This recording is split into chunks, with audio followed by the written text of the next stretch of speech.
আসসালামু আলাইকুম everyone, cook স্টুডিওর আজকের রেসিপিতে আমরা বানাবো ঘরোয়া সুস্বাদু মশলা পিঠা। ভেতরে মোলায়েম আর বাহির দিয়ে ক্রিস্পি, চটপটে মশলা ভরা। একবার খেলেই মনে হবে বারবার খাই। ঘরে হলুদ গুঁড়ো, আদা বাটা আর রসুন বাটা আর কাঁচামরিচ কুচি থাকলেই সহজে বানিয়ে নেওয়া যাবে আজকের এই রেসিপিটি। চলেন তাহলে শুরু করি।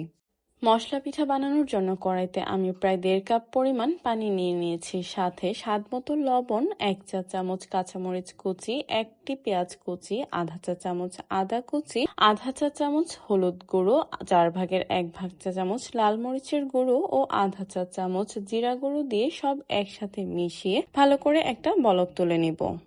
এইবার এখানে আমি পরিমাণ মতো চালের গুঁড়ো দিয়ে সব একসাথে মিশিয়ে চুলা বন্ধ করে দিব এবং চালের গুঁড়োটাকে এখানে কিছুক্ষণের জন্য রেস্টে রেখে দিব এবং হালকা ঠান্ডা হওয়া পর্যন্ত অপেক্ষা করব।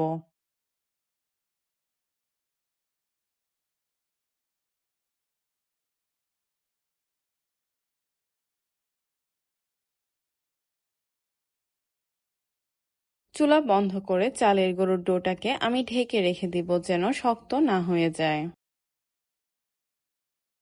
চালের গুঁড়োর ডোটা যখন হালকা ঠান্ডা হয়ে যাবে, মানে হাতে ধরা যাবে এমন অবস্থায় চলে আসবে, তখন ডোটাকে আমি প্রায় 5 থেকে 7 মিনিটের মতো ভালো করে মথে নিব।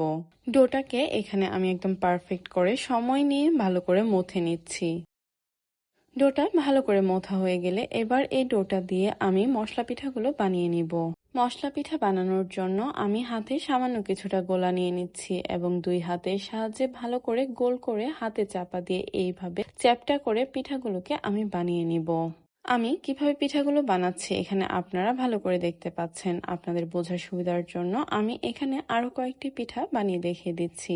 আশা করি আপনাদের বুঝতে কোনো অসুবিধা হচ্ছে না। পিঠাগুলোকে আপনারা কিভাবে বানাবেন।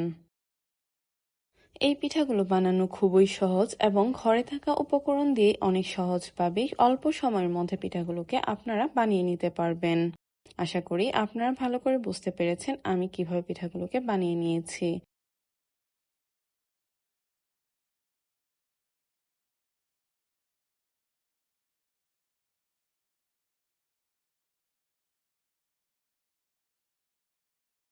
এই যে এখানে আমি সবগুলো পিঠা সুন্দর করে বানিয়ে নিয়েছি।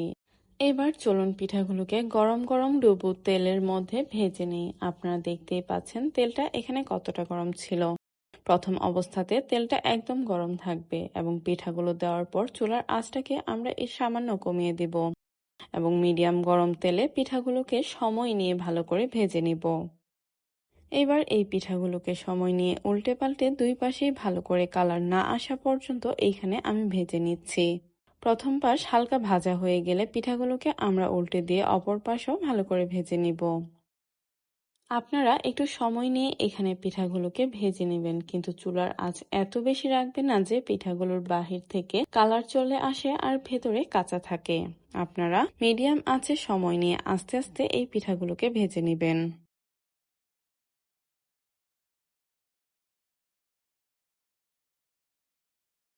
এইখানে আমার পিঠাগুলো প্রায় ভাজা হয়ে গিয়েছে, একদম সুন্দর কালারও চলে এসেছে আর পিঠাগুলো একদম পারফেক্ট ভাবে ভাজা হয়ে গিয়েছে।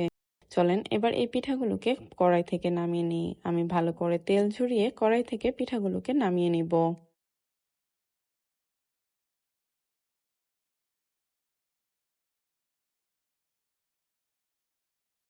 আমি এখানে আরো এক কড়াই পিঠা ভেজে নিচ্ছি। আপনারা দেখতেই পাচ্ছেন পিঠাগুলো দেওয়ার সময় তেলটা কতটা গরম ছিল এবং পিঠাগুলো দেওয়ার পর চুলার আঁচটাকে আমরা মিডিয়াম করে দিব এবং সময় নিয়ে আস্তে আস্তে এই পিঠাগুলোকে আমরা ভেজে নিব।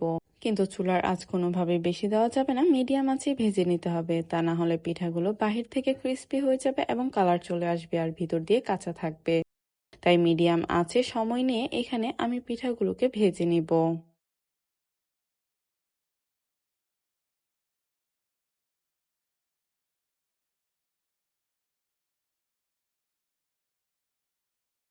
আমার এই পিঠাগুলোকেও আমি উল্টে পাল্টে ভেজে নিয়েছি এবং দুই পাশে সুন্দর করে কালার চলে এসেছে। চলেন এবার এই পিঠাগুলোকেও কড়াই থেকে নামিয়ে নেই। কড়াই থেকে নামানোর সময় অবশ্যই তেলটাকে ভালো করে ঝরিয়ে নিব।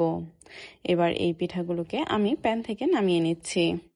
বাই দ্য ওয়ে, আমি তাজরিমুন আর আপনারা দেখছিলেন কুক স্টুডিও বাই তাজরিমুন। আশা করি আমার আজকের রেসিপি আপনাদের কাছে অনেক ভালো লেগেছে। যদি ভালো লেগে থাকে তাহলে অবশ্যই সাবস্ক্রাইব করে পাশে থাকবেন আর আমাকে কমেন্টে অবশ্যই জানাবেন আর কি কি নতুন রেসিপি আপনারা দেখতে চান। ধন্যবাদ সবাইকে, আল্লাহ হাফেজ।